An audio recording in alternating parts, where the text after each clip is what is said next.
Hi hello నమస్తే అండి. అందరు ఎలా ఉన్నారు? సంతోషంగా ఉండాలని కోరుకుంటూ మంచి రెసిపీతో మేము ముందుకు వచ్చాను. ఎగ్ గీ ఫ్రై అండి. సూపర్ గా ఉంటది. చాలా చాలా బాగుంటది. చేయడం చాలా సింపుల్ పద్ధతిలో నేను ఈరోజు మీకు చేసి చూపించబోతున్నా. స్కిప్ చేయకుండా చివరి వరకు చూడండి. చూస్తున్న ప్రతి ఒక్కరు తప్పకుండా లైక్ చేయండి, కామెంట్ చేయండి. మీరు లైక్ చేయడం వల్ల ఎక్కువ మందికి మన వీడియోస్ షేర్ అయ్యి నాకు సపోర్ట్ చేసిన వాళ్ళు అవుతారు. తప్పకుండా లైక్ చేయండి. నమస్తే అండి, నేను మీ Jyothsna. Welcome to my channel house wife kitchen creatives easy recipes. ఛానల్లో ప్రతి రెసిపీ కూడా ఈజీగా సింపుల్ వేలో చేసుకుంటాం మనం. ప్రీవియస్ వీడియోస్ కూడా ఒకసారి చూడండి. నేనైతే కడాయి తీసుకున్నాను, స్టవ్ ఆన్ చేస్తున్నా అండి. మనకైతే 2 కడాయిలు అవసరం, లేదా ఒక కడాయిలోనే అన్ని కూడా చేసుకోవచ్చండి. నేనైతే 3 eggs తీసుకున్నాను. ఇలా ఉడకబెట్టి పక్కన పెట్టానండి. పొట్టు తీసేసి పక్కన పెట్టుకున్నాను. ఇప్పుడైతే కొంచెం 1 teaspoon, half teaspoon అండి, హాఫ్ టీ స్పూన్ నెయ్యి ఇందులో వేస్తున్నాను. ఇంకా మనం గీ ఫ్రై అన్నాం కాబట్టి మనకు అంతా గీ తోటే ఉంటది. అలా అని చెప్పి మరీ ఎక్కువ గీ ఏం పట్టదండి. హాఫ్ టీ స్పూనే వేసాను నేను. ఇప్పుడు ఇందులో ముందుగా 2 కాజు చూడండి, 2 కాజు, 2 బాదం ఇందులో వేసేసుకుందాం. ఇందులో ఒక్కొక్కటి వేస్తూ ఉండాలి. కొన్ని ధనియాలండి, 1 టేబుల్ స్పూన్ ధనియాలు, హాఫ్ టీ స్పూన్ మిరియాలు. మీకు మిరియాల ఘాటు కొంచెం ఎక్కువ ఇష్టం ఉంటే ఇంకాస్త వేసుకోండి. షాజీరా కొంచెము, హాఫ్ టీ స్పూన్, అదేవిధంగా 2 ఇలైచీలు అండి. ఇందులో కాశ్మీరీ రెడ్ చిల్లీ వేస్తున్నాను, ఒక 4-5. ఇవైతే ఘాటు ఉండవు. నార్మల్ మిరపకాయలైనా పర్లేదు, ఎండు మిరపకాయలు వేసుకొని ఇవి కొంచెం లైట్ గా వేపుకోవాలి. ఇవన్నీ కొంచెం స్మెల్ స్టార్ట్ అయ్యి చిట్పట్లాడుతూ ఉంటే కొన్ని ఉల్లిపాయలు వేసుకుందామండి. మరీ ఎక్కువ బట్టి ఒక చిన్న సైజు ఉల్లిపాయ అయితే సరిపోతుంది.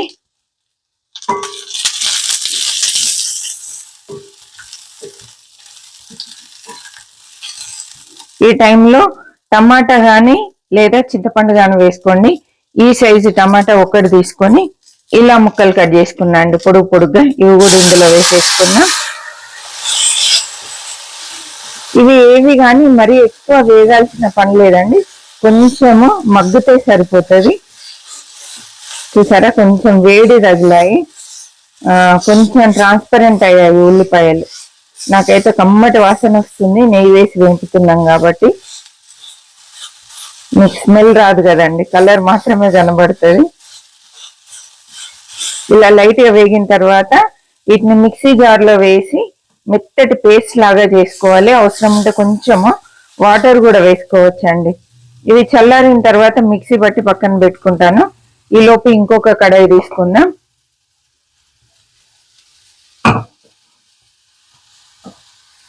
ఇప్పుడు ఇందులో 2 టీ స్పూన్ల నెయ్యి వేసుకుందామండి.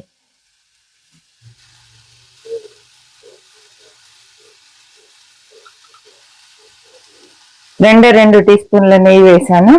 ఈ రెసిపీ అంతా నెయ్యితోనే చేయాలి అండి. మీకు మరీ ఎక్కువ నెయ్యి ఇష్టం లేకుంటే 1 టీ స్పూన్ నెయ్యి వేసి కొంచెము నూనె వేసుకోండి, పర్వాలేదు. ఈ నెయ్యి కాస్త వేడైన తర్వాత ఒక్క ఉల్లిపాయ చిన్న ముక్కలు కట్ చేసి వేసుకోవాలండి. నెయ్యి ఎప్పుడు కూడా మాడేంత వరకు వేడి చేయొద్దు, అంటే వేయగానే ఇట్లా పొగలెళ్ళేలాగా వేడి మాత్రం చేయొద్దండి. ఇలా లైట్ గా వేడి చేసుకోవాలి.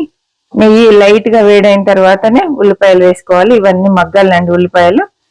ఇవి మగ్గుతూ ఉంటే నేనైతే మసాలా రెడీ చేస్తాను. ఇంకా వేడిగానే ఉంది, కొంచెం ఫ్యాన్ కింద పెట్టేసి ఆరబెట్టేద్దామండి. ఇవి ప్లేట్లోకి తీసుకొని ఫ్యాన్ కింద ఆరబెట్టానండి.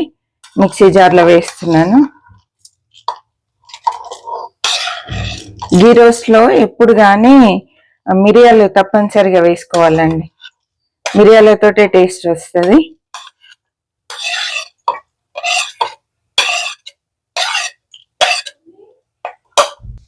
కొంచెం వాటర్ వేద్దామండి. మిక్సీ పట్టుకొని వస్తా.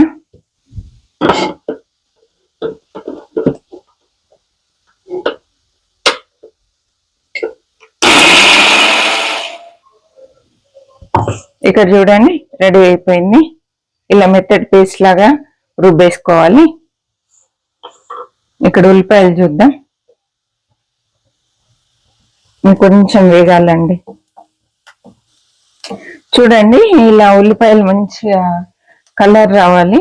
సన్నగా తరుక్కోవాలండి. ఇలా చిన్న ముక్కలుగా తరుక్కోవాలి, పెద్దగా మాత్రం తరగొద్దు. ఇలా చిన్నగా తరుక్కొని మంచి కలర్ వచ్చే వరకు వేపుకున్న తర్వాత కొన్ని కాజు, అదేవిధంగా ఫ్రెష్ కరివేపాకు, ఒక 3 రెమ్మల కరివేపాకు వేసాను. చూడండి 3. ఇది ఈ ఫ్లేవర్ బాగుంటది, కరివేపాకు ఫ్లేవర్.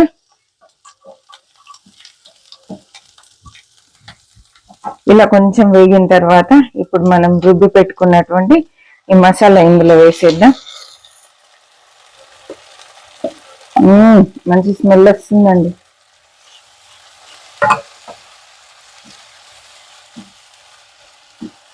కొంచెం వేపుకోవాలి. ఇప్పుడు ఇందులో పసుపు వేసుకుందామండి. కొంచెం పసుపు, కొంచెం కసూరి మెంతి వేసుకుందాం. ఈ కసూరి మెంతి వేయడం వల్ల ఫ్లేవర్ రెట్టింపు అవుతుందండి. రుచికి సరిపడా సాల్ట్ కూడా ఇప్పుడే వేసేసుకోవాలి. 1/2 టీ స్పూన్ వేస్తుందండి. కొంచెం కారం వేసుకుందాం. మీరు నార్మల్ మిరపకాయలు వేస్తే మళ్ళీ కారం పట్టదండి. నేను కాశ్మీరీ రెడ్ చిల్లీ వేసాను కాబట్టి అది స్పైస్ తక్కువ ఉంటుంది, కాబట్టి కొంచెం 1/2 టీ స్పూన్ నార్మల్ కారం పొడి వేస్తున్నాను. ఈ కారం పొడి వీడియో మన ఛానల్లో వైరల్ అయిందండి.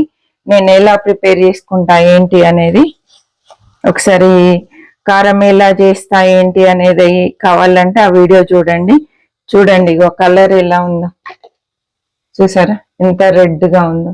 సంవత్సరం అయినా కలర్ చేంజ్ కాదు, తర్వాత వాసన మారదు, పురుగు పట్టదండి. అన్ని టిప్స్ ఆ వీడియోలో షేర్ చేశాను.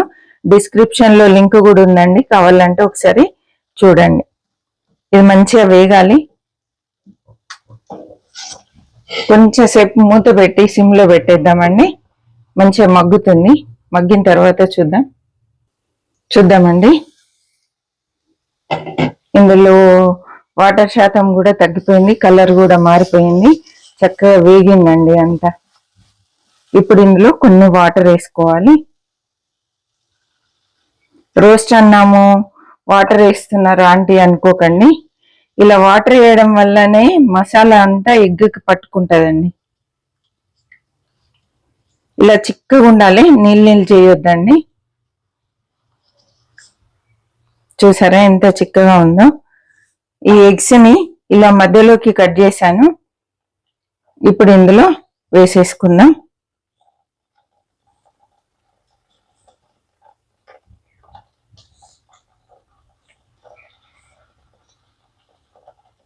మూత పెట్టేద్దామండి.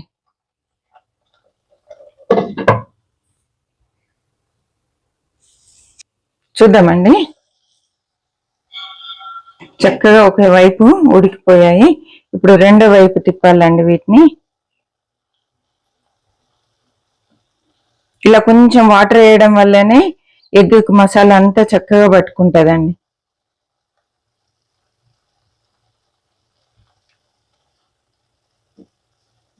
ఇప్పుడు కొంచెం స్టవ్ పెంచుతున్నాను. నీరంతా దగ్గర రావాలి. కొంచెం మూత పెట్టి ఇక్కడే ఉండి చూసుకోవాలండి. చూద్దామండి. ఇప్పుడు హైలో పెట్టి మనము ఉడికించాము. సిమ్ లో అయితే కొంచెం టైం ఎక్కువ పట్టేది, హైలో పెట్టాము కాబట్టి త్వరగా దగ్గరకు వచ్చేసిందండి. చూసారా ఎంత చిక్కగా అయిందో.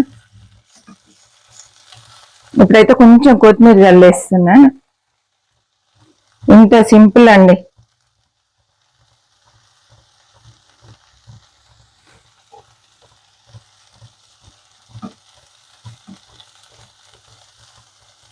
రెడీ అయిపోయింది మన కర్రీ. గీ రోస్ట్, ఎగ్ గీ రోస్ట్ ఎంత సింపుల్ గా చేసాం కదండి. స్టవ్ కూడా ఆఫ్ చేశాను. చూడండి ఎంత సూపర్గా ఉందో. చపాతీలోకి రైస్లోకి సూపర్గా ఉంటుంది, పూరీలో కూడా బాగుంటుందండి. తప్పకుండా ట్రై చేయండి. ఈ రెసిపీ నచ్చినట్లయితే మీ ఫ్రెండ్స్కి రిలేటివ్స్కి షేర్ చేయండి. చాలా క్విక్గా అవుతుంది, చాలా టేస్టీగా ఉంటుంది, డిఫరెంట్ స్టైల్లో సూపర్గా ఉంటుంది. ఇంటికి బంధువులు వచ్చినప్పుడు ఎవరికైనా డిఫరెంట్గా తినిపించాలనుకున్నప్పుడు ఈ రెసిపీ ట్రై చేయండి. అమోఘంగా ఉంటుందండి, చాలా చాలా బాగుంటుంది, చాలా టేస్టీగా ఉంటుంది. తప్పకుండా ట్రై చేయండి.